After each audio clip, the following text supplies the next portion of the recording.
The Story of the Pilgrims.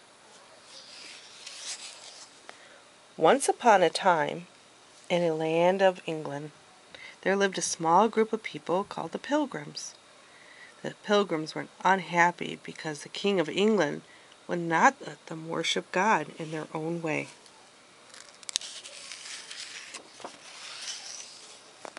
So the Pilgrims packed up their belongings and said a tearful goodbye to their home and their friends and the world they knew. On a mild day in autumn, they set sail for a new world called America, which was across the wide ocean. Other families came along.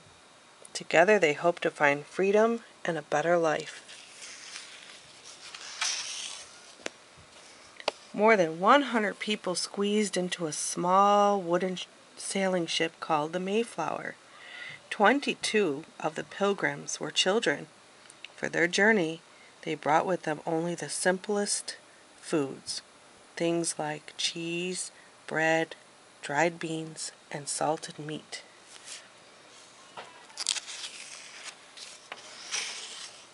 One day, the Pilgrims saw nothing but an endless ocean and sky. Now and then, the huge slippery body of a whale would break the surface of the water. On and on they sailed through the calm days, the stormy ones, until after 66 days at sea, they heard the words that they had been dreaming of for so long. Land ho!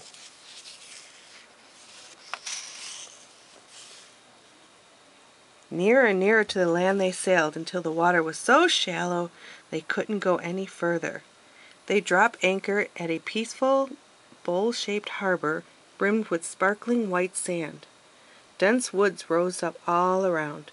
There were no towns, no houses, and no signs of people at all. The Pilgrims rowed ashore to explore this wild land so full of mystery and promise.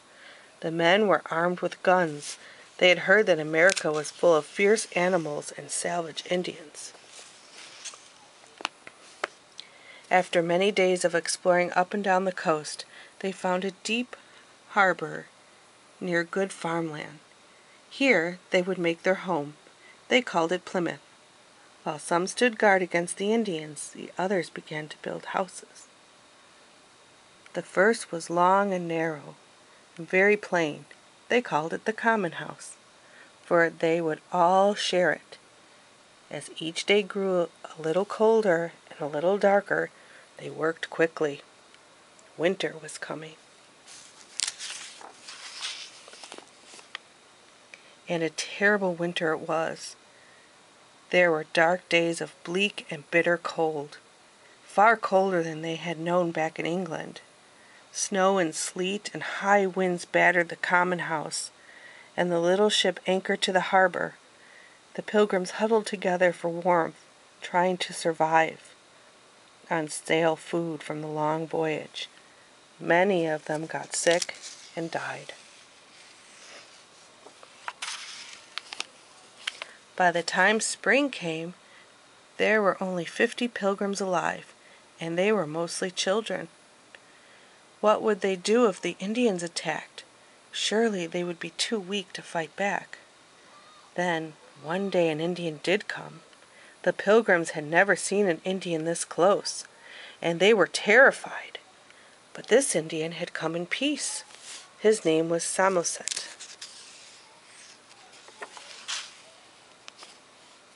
A few days later, more Indians marched into their village, 60 of them, led by a warrior chief.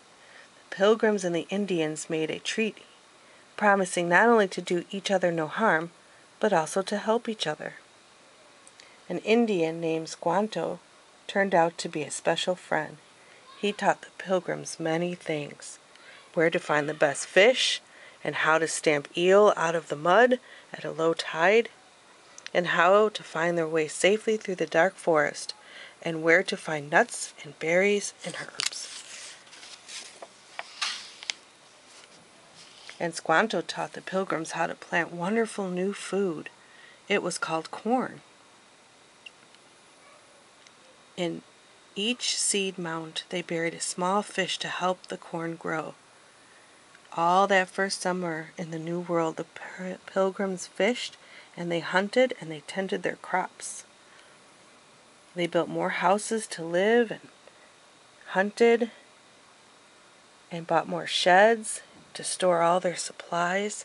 The children worked and explored and played with their few very simple toys.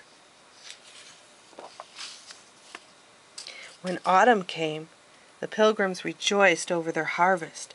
Bright ears of corn and fat pumpkins, peas, beans, delicious squash, and green herbs. They felt so happy that their good fortune that they wanted to celebrate. They knew they could never have survived without the Indians. So the Pilgrims invited the Indians to join them for a feast. 90 Indians came. For 3 days and nights the Pilgrims and the Indians ate, drank, and danced and played games together. To remember that time long ago, a time of brave Pilgrims and life-saving Indians, we continue to celebrate that feast. We call it Thanksgiving.